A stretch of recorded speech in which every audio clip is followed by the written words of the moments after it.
Respected listeners and dear students, Assalamu alaikum and welcome to my YouTube channel. Let's learn. Let's start our reading of chapter number 3 from page number 10.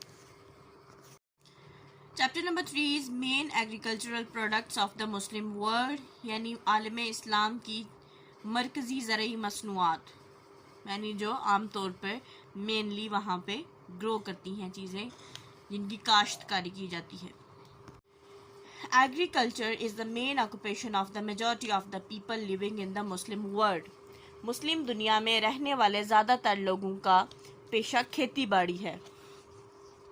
These countries produce a variety of agricultural products for their own use and also for export.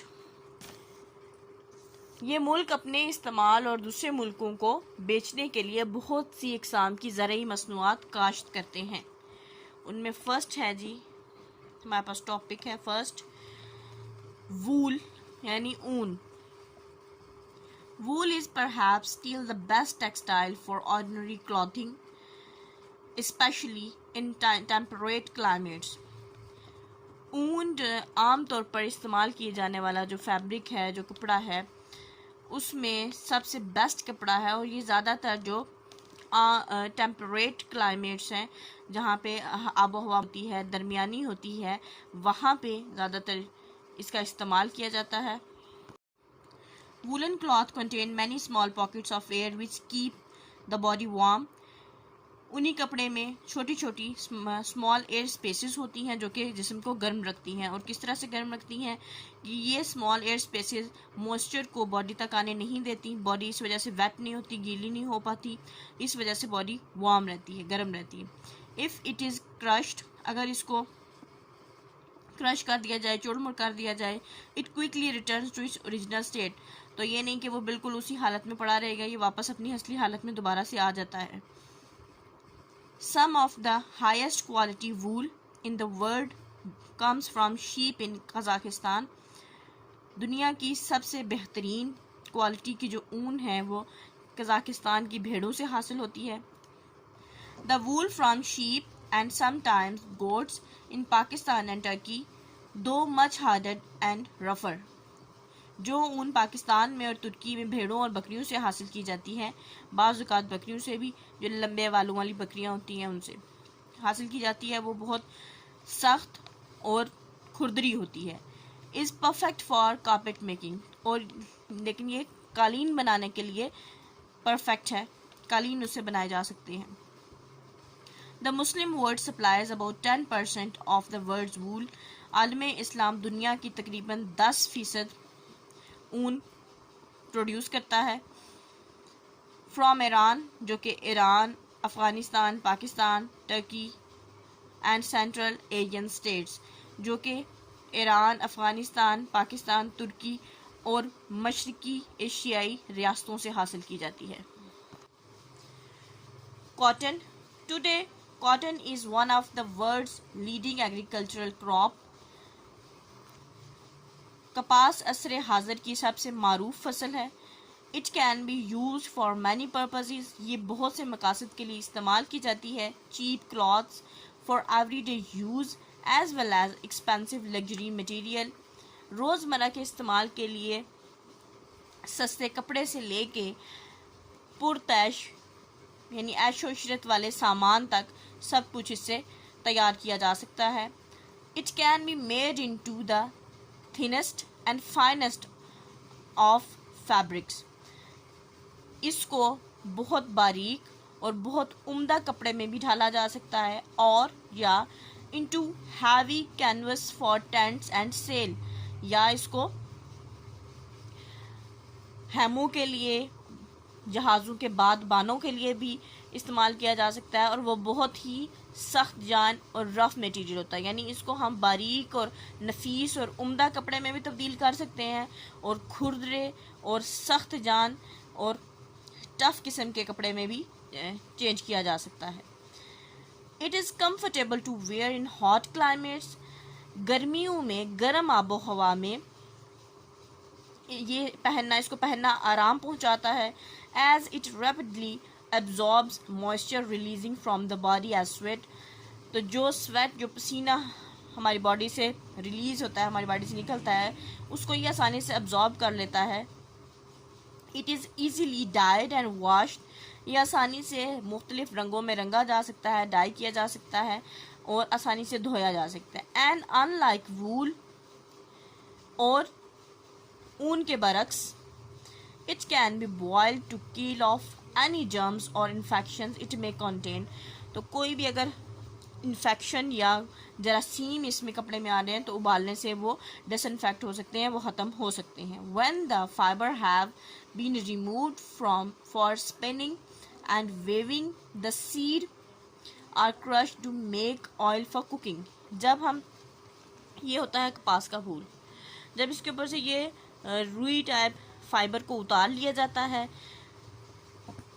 तो बीच में से इसके बीज निकलते हैं, उनको हम क्या करते हैं, यूज़ करते हैं, उनसे ऑयल निकाला जाता है, वो कुकिंग के लिए इस्तेमाल होता है, जिसको बेनोला सीड भी कहते हैं। The remains of the crushed seed are good for feeding animals.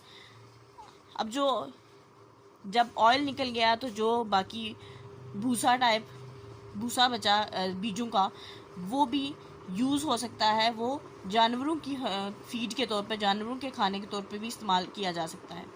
Muslim countries produce 20% of the world's cotton.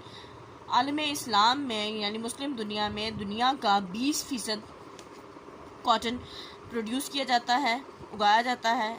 The leading cotton growing countries in this region are, यानी मुस्लिम दुनिया में दुनिया के जो लीडिंग कंट्रीज़ हैं कॉटन ग्रोइंग, वो हैं इजिप्ट, पाकिस्तान, तुर्की, उज़्बेकिस्तान और Sudan. Next is sugar. Sugar is the product obtain from the juice of the sugar cane. चीनी वो प्रोडक्ट है जो कि गन्ने के जूस से हासिल की जाती है। अ काइंड ऑफ अ टाल स्ट्रॉन्ग ग्रास, ये एक किस्म की लंबी और मजबूत घास की तरह से दिखता है जो शुगर केन होता है। The cane is crushed for juice which is then boiled in a huge open pans. गन्ने को जूस के लिए पहले कुचला जाता है, फिर उसके बाद उस जूस को उबाला जाता है बड़े खुले बर्तनों में। As the water in the juice turns to steam, तो जो जूस होता है पानी की तरह का, वो स्टीम में चेंज होता है, भाप में चेंज हो जाता है। The sugar crystal are left behind, और भाप उड़ जाती है तो पीछे जो सा है चीनी के क्रिस्टल्स रह जाते हैं। द थिक स्वीट सिरप, घना और मीठा जो सिरप शरबत रह जाता है, इज़ मेड इनटू मोलेसिस, उसको गुड़ में तब्दील कर दिया जाता है। फॉर कन्फेक्शनरी, मिठाइयों के लिए, केक बनाने के लिए, एंड एनिमल फूड, और जानवरों के खाने के लिए। The remains of the sugar cane का जो रिमेनिंग होता है, जो चीज़ बच जाती है, यानी शुगर केन जब आपने जूस निकालिया जो बाकी भूसा बच जाएगा, कैन बी यूज, जिसको बैगेस कहते हैं, can be use to heat the furnaces for boiling down the sugar solution. तो इसको यूज़ किया जा सकता है, जो भट्टियाँ होती हैं जो जिन पे इसको शुगर सिरप को बॉयल करके चीनी में डाला जाता है, उनमें आग जलाने के लिए इसको इस्तेमाल किया जा सकता है।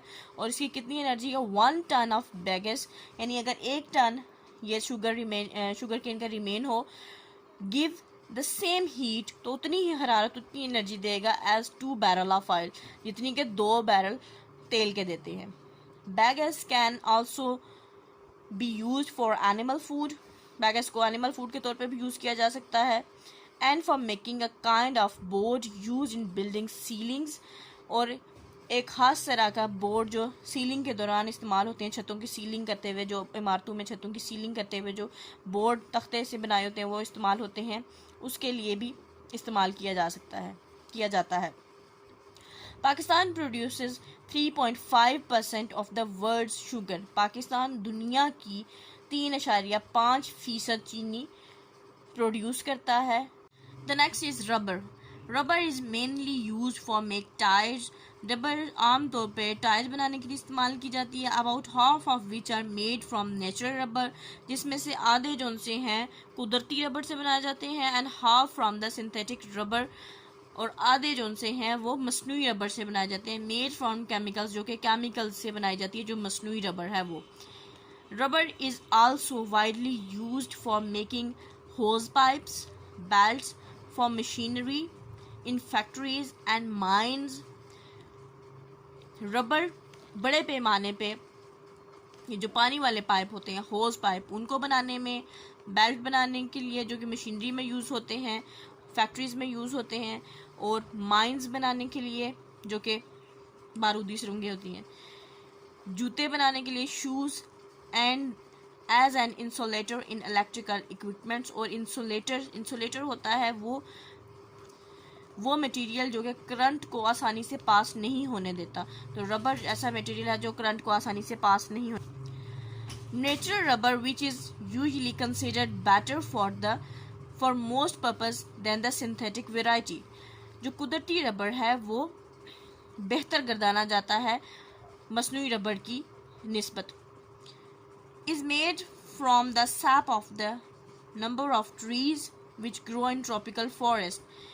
जो नेचुरल रबर है वो बनाया जाता है ट्रॉपिकल फॉरेस्ट में उगने वाले रबर ट्रीज होते हैं, उनके सैप होता है। जैसे किसी पौधे को अगर कट लगाए जाए तो उसमें से राल टाइप चीज़ निकलती है, जो उसका सीरप निकलता है, उसको सैप कहते हैं, उससे बनाया जाता है natural rubber. The rubber tree was originally found only in the Amazon rain forest. जो रबर ट्री है जो वो सिर्फ और सिर्फ अमेजोन का जो रेन फॉरेस्ट है वहाँ पे पाए जाते थे। But in the 19th century, लेकिन 19वीं सदी में सम ब्रिटिश साइंटिस्ट, कुछ ब्रिटिश साइंसदान थे जो स्मगल्ड आउट, उन्होंने इलीगली उसको वहाँ से ले गए, सम सीड्स एंड प्लांट, कुछ बीज और कुछ पौधे।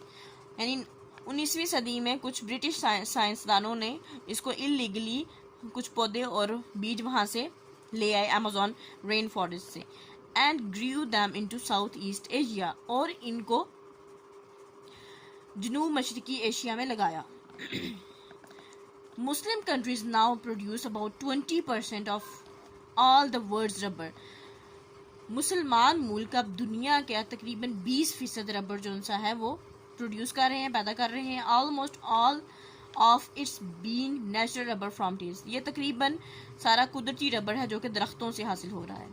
The main countries producing rubber in this region are, मुस्लिम दुनिया में जो मुल्क मेनली मरकजी तौर पे रबर प्रोड्यूसर्स हैं, पैदा कर रहे हैं, वो हैं मलेशिया एंड इंडोनेशिया, मलेशिया और Indonesia, as well as Myanmar, Burma, Sri Lanka and some parts of India. और इंडिया के भी कुछ हिस्से जो उनसे हैं नेचुरल रबर प्रोड्यूस करते हैं, यानी इंडिया के कुछ हिस्सों में भी नेचुरल रबर ट्रीज मौजूद हैं। तो यहाँ पे हम स्टॉप करते हैं। Wish you best of luck and अल्लाह हाफिज़।